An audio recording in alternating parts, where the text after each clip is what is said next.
Why are we here? I mean, it's pretty much the biggest question we can ask, right? For thousands of years, we've told stories to try and answer it. Today, we're going to dive into three of the most powerful narratives ever: the story of Adam, the mystery of Lilith, and the idea that we're stewards of this planet, to see how these ancient tales are still shaping our world today. So, let's jump right in. The story of Adam, the very first man, is a cornerstone for billions of people.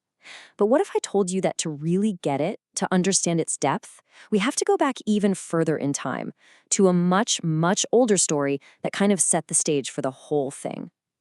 Before we can even begin to unpack the puzzles inside the book of Genesis, we have to look at its ancient inspiration.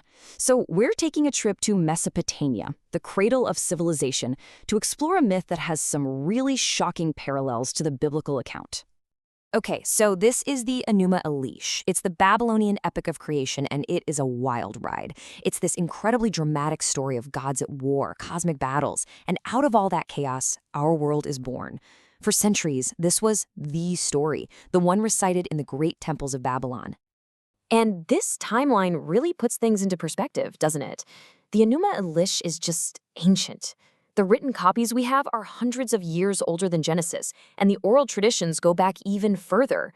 You gotta understand, this isn't some crazy coincidence. It's like a conversation happening across centuries. And you can really see that conversation when you put them side by side. As scholar Stephen Bertman points out, the parallels are just undeniable. Both stories kick off with a formless, watery chaos. In both, light pushes back the darkness. A firmament, the heavens, is created. And in both, humanity is the grand finale. The blueprint is almost exactly the same. But right here, this is where the two stories take a hard turn in opposite directions. In the Babylonian myth, why were we created? To work. Literally. That's it. The gods were tired of doing all the cosmic heavy lifting, so they created humans to be their servants. Our first ever recorded purpose wasn't some divine calling. It was cosmic janitorial duty.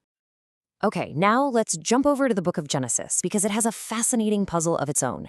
If you look really closely, you'll see there aren't just one, but two different and kind of conflicting stories about how we were made. And this gets right to the heart of the question. How was Adam created, and why was he first? So here's version 1 from Genesis chapter 1. It's super direct. Male and female, he created them. Notice it's plural.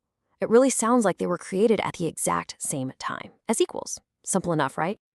Well, hold on, because then you get to chapter 2, and the story totally changes. In this version, Adam is created first, all alone, and then God forms Eve from one of Adam's ribs.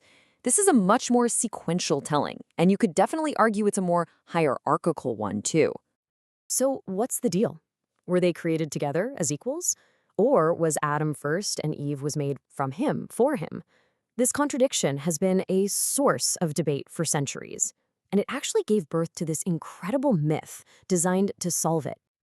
And that brings us to Lilith. To fix this puzzle, medieval Jewish mystics came up with a pretty radical idea.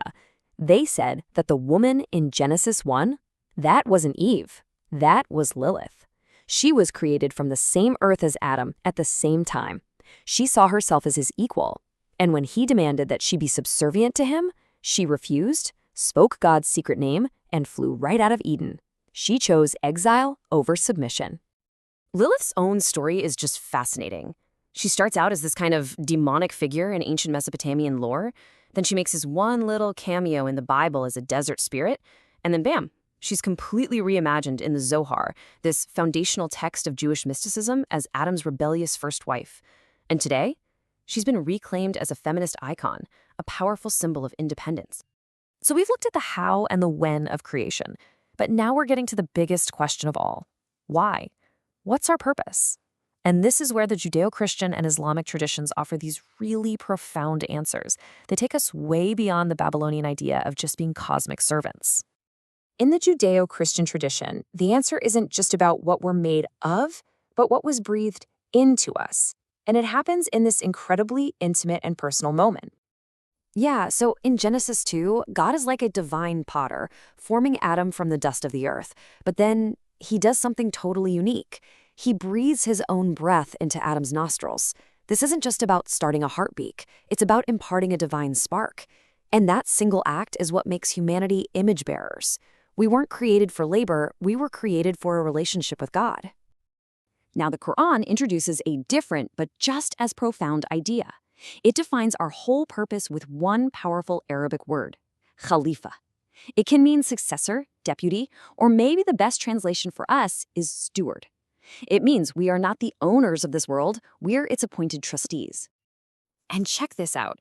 In this key verse, God announces this plan to the angels before Adam is even created. Think about that.